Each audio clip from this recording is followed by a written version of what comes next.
الحمد لله رب العالمين والعاقبة للمتقين والصلاة والسلام على رحمة للعالمين وعلى آله وأصحابه أجمعين أما بعد فأعوذ بالله من الشيطان الرجيم بسم الله الرحمن الرحيم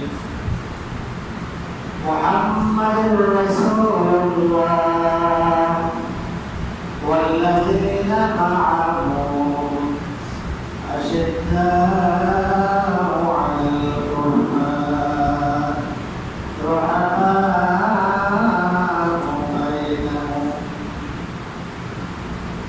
وقال تعالى في شأن حبيبه آمنهم ومغفرا إن الله وملائكته يصلون على النبي يا أيها الذين آمنوا صلوا عليه وسلموا تسليما اللهم صل على مولانا محمد وعلى آله سيدنا مولانا محمد اللهم صل على سيدنا مولانا محمد وعلى آله سيدنا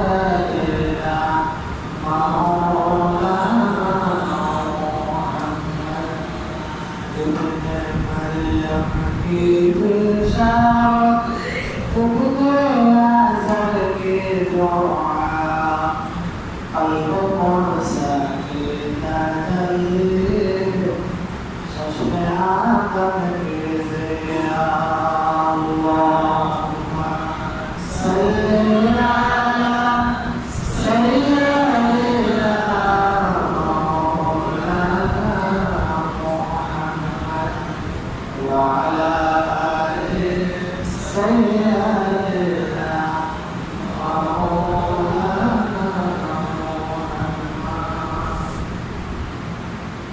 সম্মানিত মুসলিম কিরাম আসসালামু আলাইকুম ওয়া রাহমাতুল্লাহি ওয়া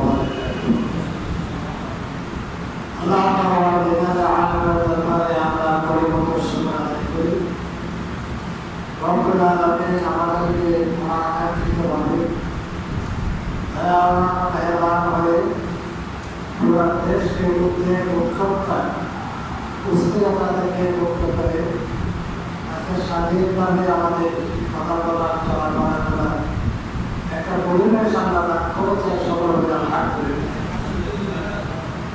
এই জন্য যারা যেভাবে ত্যাগ দিতে করেছেন বিশেষভাবে ছাত্র সমাজ অসংখ্য ছাত্র সমাজ গরিব দুঃখী মানুষ নিরহ মানুষ তারা শহীদ হয়েছেন মৃত্যুবরণ করেছে আল্লাহ রাব্বুল আলামিনের দরবারে আমরা ফরিয়াদ করি আল্লাহ রাব্বুল আলামিন তাদের ত্যাগ প্রতিজ্ঞা কবুল করুন সকল বলে তাদের ত্যাগ প্রতিজ্ঞা তাদের সমস্ত পরিবারকে আল্লাহ ধৈর্য ধারণ করার তৌফিক দান করুন সকল বলে আমিন তাদের ত্যাগ তাদের সাহায্যের বিনিময়ে আল্লাহ রাব্বুল আলামিন আমাদের দেশকে একটি প্রকৃত অর্থে স্বাধীন সার্বভৌম এবং উন্নয়নশীল দেশ হিসেবে আল্লাহ আমাদের দেশকে গড়ে তোলার আল্লাহ তৌফিক দান করুন সকল বলে আমিন সম্মানিত উপস্থিতি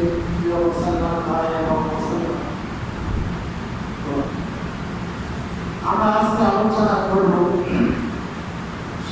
সম্প্রীতি সামাজিক বন্ধন রক্ষার গুরুত্ব সম্পন্ন দেশ একটা উন্নতর পরিবেশ হয়েছে। সেখান থেকে আল্লাহ আমাদেরকে একটা পর্যায়ে নিয়ে এসেছে। আমরা সমাজবদ্ধ মানুষ, সমাজের বিভিন্ন শ্রেণীর আমরা মানুষ। ইসলাম বলেছে, কোরআন বলেছে, হাদিস বলেছে যে আমাদেরকে সামাজিক বন্ধন রক্ষা করতে হবে, সামাজিক সম্পর্ক গড়ে রাখতে হবে, সমাজে একে অপরের প্রতি দয়াশীল হতে হবে, একে অপরের প্রতি দয়া করা সম্পর্কে, রহমশীল হওয়া সম্পর্কে, করুণাশীল হওয়া সম্পর্কে আল্লাহ কোরআন রাসূলুল্লাহর হাদিসে অসংখ্য নির্দেশনা আমরা পাই।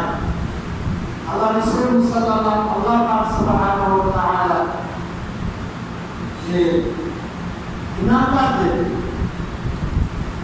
ইমানদারদের পরিচয় দিয়ে বলেছেন মুহাম্মদুর রাসূলুল্লাহ ওয়াল্লাযীনা মা'আহু আশিদ্দাউ 'আলাল কুফার রুহামাউ বাইনহুম।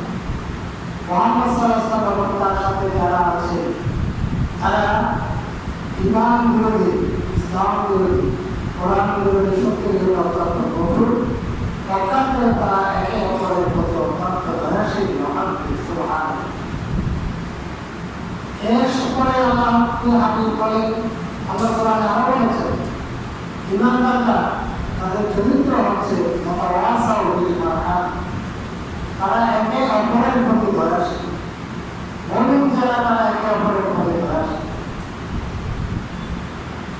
আল্লাহর হাবিব মুহাম্মদ রাসূলুল্লাহ সাল্লাল্লাহু আলাইহি ওয়াসাল্লাম হাদিসে পাকে অসংখ্য হাদিস নির্দেশ দিয়েছেন আমাদের সমাজে, আমাদের চারপাশে যারা আছে তাদের প্রতি রহমশীল হওয়ার জন্য, তাদের প্রতি দয়াশীল হওয়ার জন্য। রাসূলুল্লাহ সাল্লাল্লাহু আলাইহি ওয়াসাল্লাম ইরহামু মান ফিল আরদ ইয়ারহামুকুম মান ফিস সামা। এ আমার উম্মত, দুনিয়াতে তোমরা যারা আছে, তোমার আশপাশে যারা আছে, হিন্দু আছে, বৌদ্ধ আছে, খ্রিস্টান আছে, মুসলিম আছে, এরপরে বিভিন্ন যতটুকু আছে, তোমরা তাদের সদা অবস্থা অনুযায়ী, হার অনুযায়ী তাদের প্রতি তোমরা দয়াশীল। ইরহামুকুম মান ফিস সামা, তাহলে আসমানে যিনি আছেন তিনি তোমাদের উপর দয়াশীল হবে।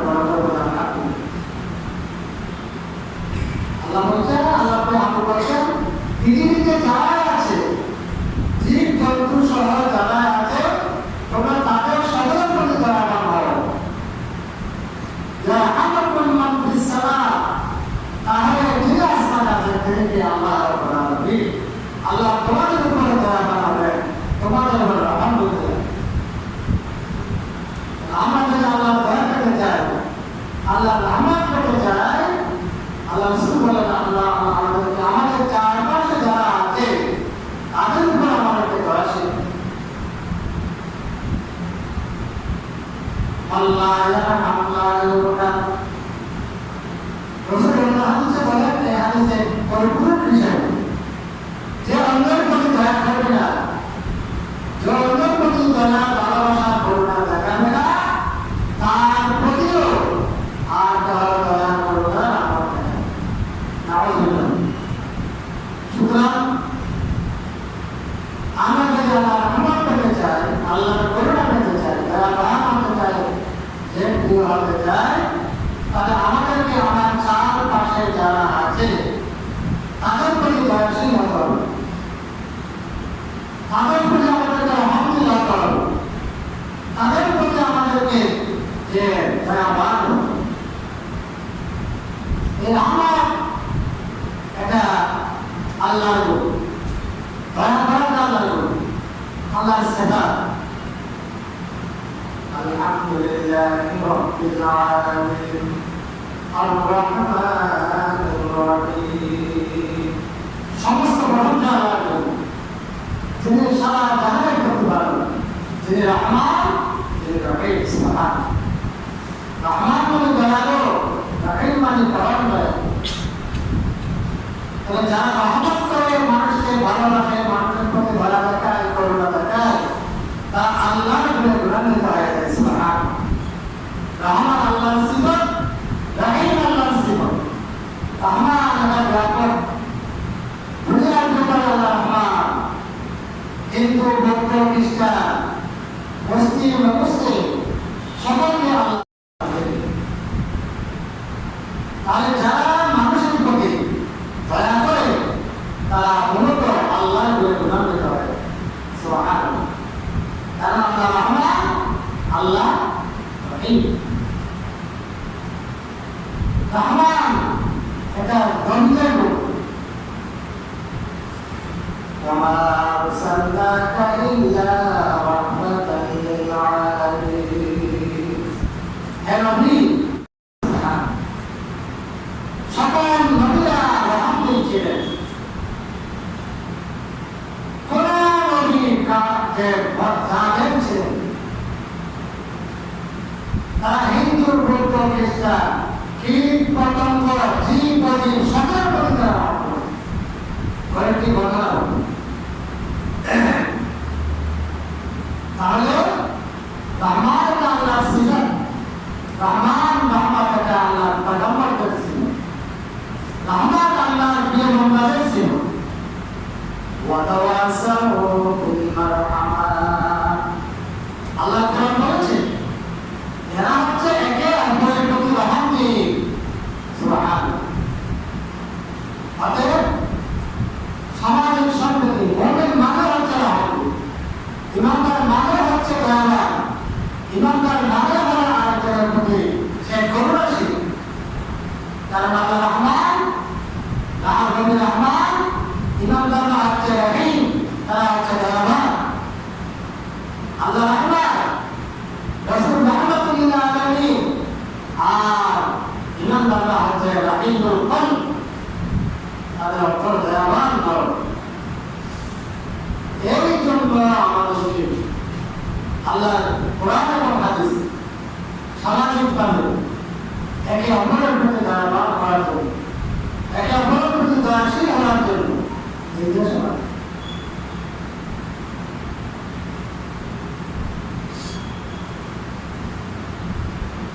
রাসূলুল্লাহ সাল্লাল্লাহু আলাইহি ওয়াসাল্লাম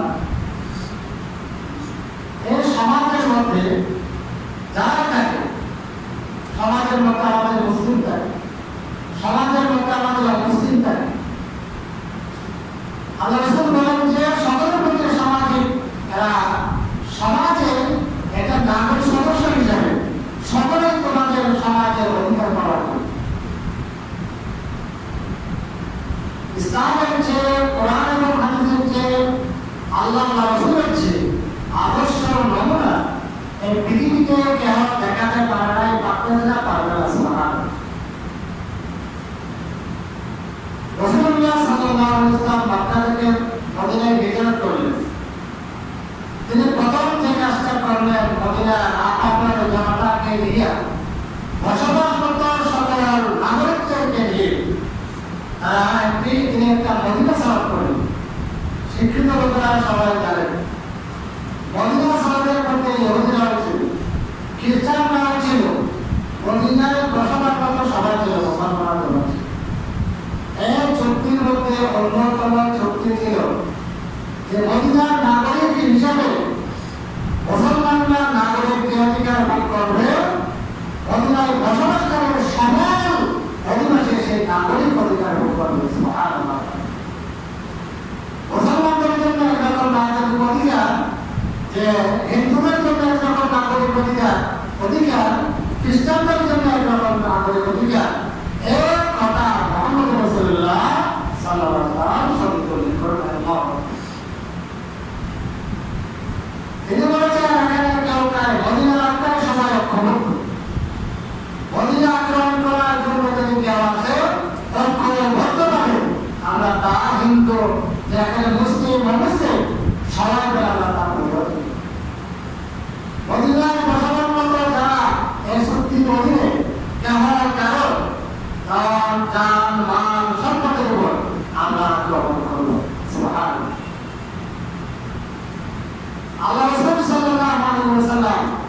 যে এই জন্য আমাদের সমাজে যারা থাকবে, মুসলিম হোক অমুসলিম হোক, সামাজিকভাবে যে অধিকার, রাষ্ট্রীয় যে অধিকার দিয়েছে, এই অধিকার নাগরিক অধিকারের ক্ষেত্রে সবাই সমান। এটাই হচ্ছে ইসলামের নীতি। মুসলমান যারা আবার আমার ইমানি হিসাবে তারা আবার আরো কিছু ইমানের সম্পর্ক বেশি পাওয়া। তাই আমাদের সমাজে আমরা মুসলমানরা কিন্তু একটা মুসলমান আছে রাষ্ট্রের, এরা আমাদের রাষ্ট্রের নাগরিক হিসেবে এরা আমাদের নাগরিক সবাই অধিকার ভোগ করবে। সংগ্রাম এমন এটা আমরা যারা আগে বললাম, আপনারা শুনেছেন আমাদের ভাষায় সংগ্রাম এমন সংগ্রাম করে শব্দ, সবাই বাংলাদেশের নাগরিক। ইমানের দিক থেকে আমি মুসলমান, আমি হিন্দু, আমি বৌদ্ধ, ধর্মের ব্যাপারে আমার আপনার উপর আমার ক্ষেত্রে একটা অধিকার রয়েছে, কিন্তু নাগরিক হিসাবে একটা দেশের নাগরিক সবাই সমান নাগরিক অধিকার ভোগ করবে। এটা রাষ্ট্রীয় সংবিধানের কাজ এবং কোরআনের হাদিসে নির্দেশ করা হলো। তাই আমরা যে জায়গায় অবস্থান করি, যে সমাজে অবস্থান করি, আমাদেরকে কোরআন হাদিসের নির্দেশনা অনুসারে নির্দেশনা আমাদের মেনে চলতে হবে। এই জন্য আমরা সামাজিক সম্প্রীতি এটা যদি রক্ষা করি, তাহলে আল্লাহ রাসূল বলেছেন এটা কিরকম সমাজ হবে, সমাজের শক্তি বৃদ্ধি পাবে, সমাজের শক্তি বৃদ্ধি পাবে, রাষ্ট্রের শক্তি বৃদ্ধি পাবে।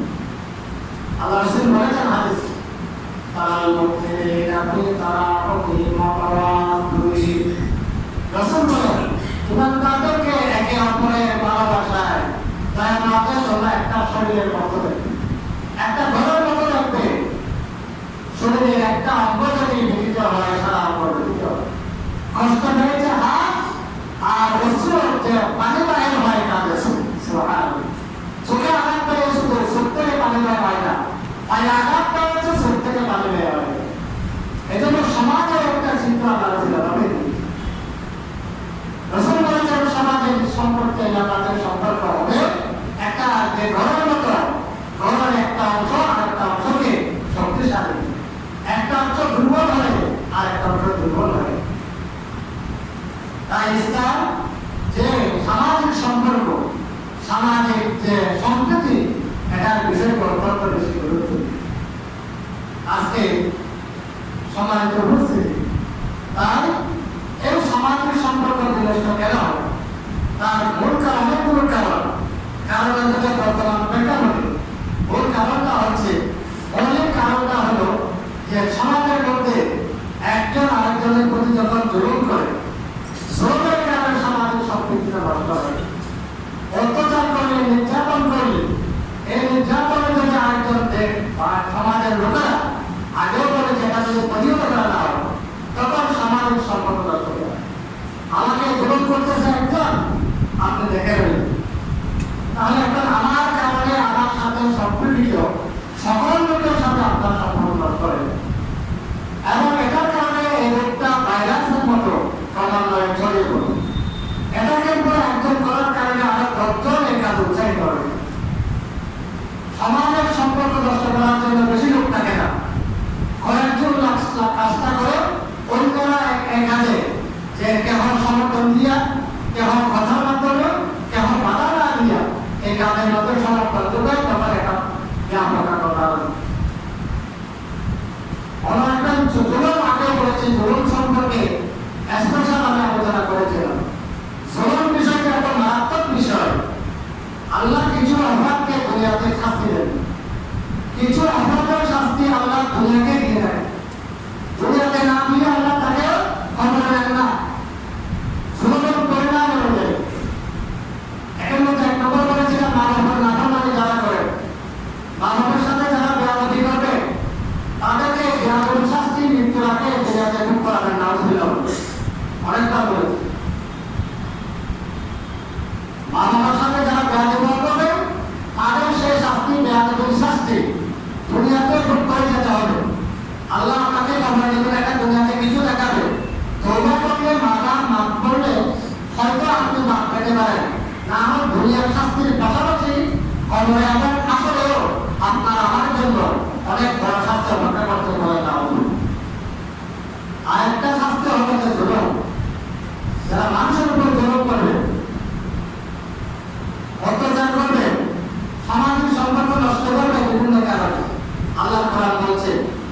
ومن يصدق منهم نزغه عذابا كبيرا তোমাদের মধ্যে যারা মানুষের উপর জুলুম করবে আমি তাদেরকে বিরাট বিরাট কঠিন কঠিন শাস্তি দেব। রাসূল বলেন মা'মিন যামবিন আ'আদারু আন ইউ'আক্কিদাল্লাহু লিসাহিবিহি আল-'উকুবা ফিদ দুনিয়া মা'a ইউ'তাখিরু লাহু ফিল আখিরাহ মিনাল বাগি ওয়া কাতি'আতির রাহিম। এমন কোন গুনাহ নাই যেগুলোর শাস্তি আল্লাহ দুনিয়াতে তাড়াহুড়া করে দেন না। খুবই তাড়াহুড়া করে দেন, অসার মৃত্যুর আগেই দেন। একটা হচ্ছে যে মানুষের উপরে জুলুম অত্যাচার, আরেকটা যে বলছিলাম সম্পর্ক আছে মা বাবার সাথে, বন্ধু বান্ধবের সাথে অন্যায়ভাবে সম্পর্ক আছে। এই শাস্তিগুলো আল্লাহ রাসূল বলেন খুব দ্রুত গতিতে আল্লাহ দ্রুততাটা আল্লাহ জানান কতদিন। আল্লাহ কোরআন অনেক সময় বলছে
বিষয় হচ্ছে যে আমাদের জুলুম করা, একে অপরের প্রতি জুলুম করা, জুলুমের কারণে সামাজিক সম্প্রীতি, সামাজিক সম্পর্ক নষ্ট হয়।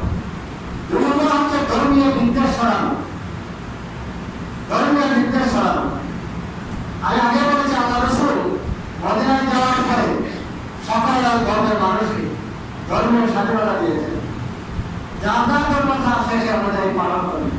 ইসলামের ইতিহাসে, মুসলমানদের ইতিহাসে এরকম একটা নজির দেখা যাবে না কোন মানুষকে জোর করে তরবারির যুগে মুসলমান বানানো হয়েছে। সুবহানাল্লাহ। ইসলাম বানানো, ইসলাম আনা আপনার অন্তরে কবরে কালে করতে হবে। তরবারি দিয়ে জোর করে কাউকে মুসলমান বানানো তাই ইসলাম আল্লাহ রাসূল কোরআনের নির্দেশ আছে। আজকে মুসলিম বানানোর গায়ে ধরে আগামী কাছে শুরু করে আবার উঠা হবে। তাই ধর্মীয় বিদ্বেষ ছড়ানো যাবে না। ইসলাম আপনি আপনার আদর্শ দিয়ে, আমার আদর্শ দিয়ে কাউকে আপনি ইসলাম দেশের নিয়ম অনুযায়ী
একটা বেশবা খরগোশকে একটা নেকড়ে তাড়া করছিল। ওই নেকড়ে তার তাড়া খেতে খেতে ওই খরগোশটা নেকড়েতে একটা মানুষ দেখলো, মানুষের মধ্যে দিয়ে ঢুকলো, ঢুকার পরে সে তাকে রক্ষা দেবে। রক্ষা দেওয়ার পর সে লালিতে মানতে হচ্ছে। একদিন পরে তার গলায় সে জবান শুরু করা শোনাল। খরগোশটা তখন মনে মনে করতেছে, আইরে এক বাঘ থেকে রক্ষা পেলে আরেক বাঘের গলায় পড়বে, কি আমার ভালো। সম্মানিত উপস্থিতি, দেশের প্রেক্ষাপটে এই অবস্থা হয়েছে। এই অবস্থায় আমাদের সামাজিক সম্প্রীতি রক্ষা করা, সকল নাগরিকের যে অবস্থায় আছি সেখান থেকে আমাদের মর্নিং টাইম কেন কারোর উপর জোর করবো না, রাজনৈতিক প্রতিহিংসা চরিতার্থ করবো না। এবং বিশেষ করে আমাদের এখানে হিন্দু বা ভিন্ন ধর্মাবলম্বী যারা আছে তাদের উপর, তাদের ধর্ম সমালয়, তাদের কারোর উপর আমরা কোন রকমের আক্রমণ করব।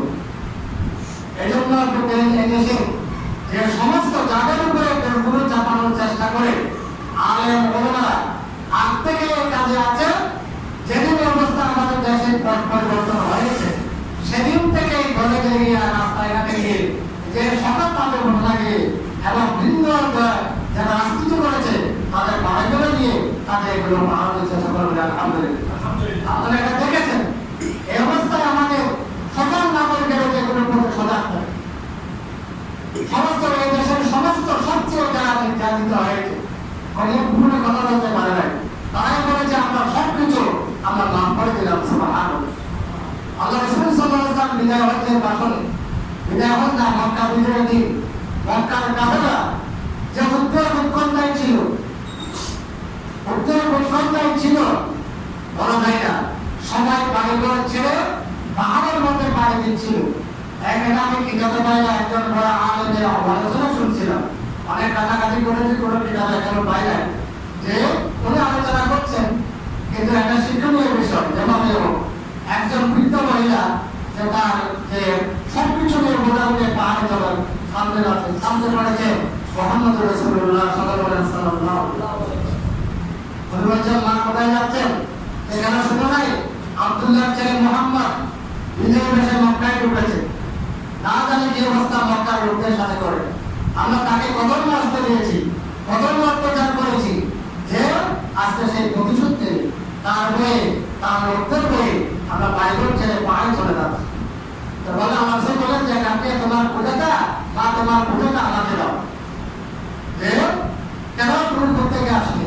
তখন আমার রসুলদের বুড়িমা তার পূজাটা দিলেন, যেতে যেতে অনেক দূর চলে গেল, যে মা চলে বাবা যেতে হবে না, আমার প্রতিবেশী লোকেরা এখানে আছে, আমি এখানে যাবো। আমার রসুল তখন তার যে পূজাটা তাকে দিলেন। ওই বৃদ্ধা মহিলা এখন করলেন যে বাবা এখন তো তুমি বিপদের সময় সাহায্যটা তুমি করেছ, তুমি কি তোমার পূজাটা একটু দাও না। তখন বুড়ি আল্লাহ রসুল বলছেন যে মোহাম্মদের বয়ে তুমি বাড়ি ছেড়েছ, এই পাহাড়ে চলে এসেছ, সেই মোহাম্মদ আমাদের মোহাম্মদ রাসূলুল্লাহ মহিলাটা খেলে দিয়ে ধরা আওয়াজে বললেন, ধরা করে চিৎকার করে বললেন, অমর রায়ে কাঁদতে গেলেন, ডাক দিয়ে বললেন, হে পাড়াবো দিয়ে সরে চলে এসো। এতদিন আমরা যা শুনেছি মিথ্যা শুনেছি, এতদিন আমাদেরকে যা বলা হয়েছে মিথ্যা বলা হয়েছে, তোমরা চলে আসো, চলে আসো। যে সবাই মিলে আমরা কল্লা করেছি লা ইলাহা ইল্লাল্লাহ মুহাম্মাদুর রাসূলুল্লাহ। আজকে আমাদের সেই আদর্শই দেখাতে হবে।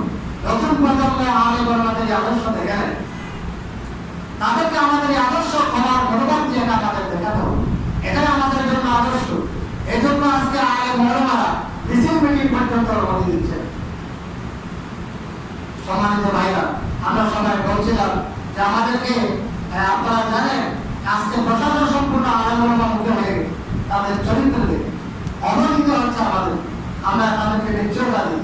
আমাদের পাশে এখন যে যেখান থেকে আছে আমাদের সামাজিক সম্প্রীতি রক্ষা করা, মুসলমানের চরিত্র, এটা আমাদের রক্ষা করতে হবে। কেন তারা ধন সম্পদের উপর আমরা আক্রমণ করবো না, কেন তারা গাড়ি করে আক্রমণ করবো না, অমুসলিম মুসলিম কারো স্থাপনায় আমরা আক্রমণ করবো না। এরপরে বিশেষ করে মুসলিমদের নিরাপত্তা বিধান আমাদের করতে হবে। একটা আন্তর্জাতিক মহল সবসময় আপনারা চলে আসেন যে যখন ইচ্ছা থাকে আমাদের সামাজিক সংস্কৃতির দেশ, যে ধর্মীয় সাংস্কৃতিক দেশকে একটা ধার্মিক যে সাংস্কৃতিক ব্যবস্থা করার জন্য এই ব্যাপারে আমাদের সকলকে সজাগ থাকতে হবে। কেন যদি জায়গায় এগিয়ে আছে যে যেখানে কথাগুলো বললাম এই দুটোগুলো নষ্ট করার চেষ্টা করে, আমি দেশের নাগরিক হিসাবে, আমি সমাজের একটা হিসাবে তাকে সেখানে প্রতিহত করতে হবে। আল্লাহ আমাদের সকলকে আমাদের এই সুন্দর এই অবস্থানকে যে ধরে রাখে উত্তরোত্তর দেশকে আরো উন্নত নিয়ে যাওয়ার জন্য আমাদের তৌফিক দান করুন। সকলে বলে আমিন। ওয়া মা তৌফিক ইল্লা বিল্লাহ। কবুল করুন সালাত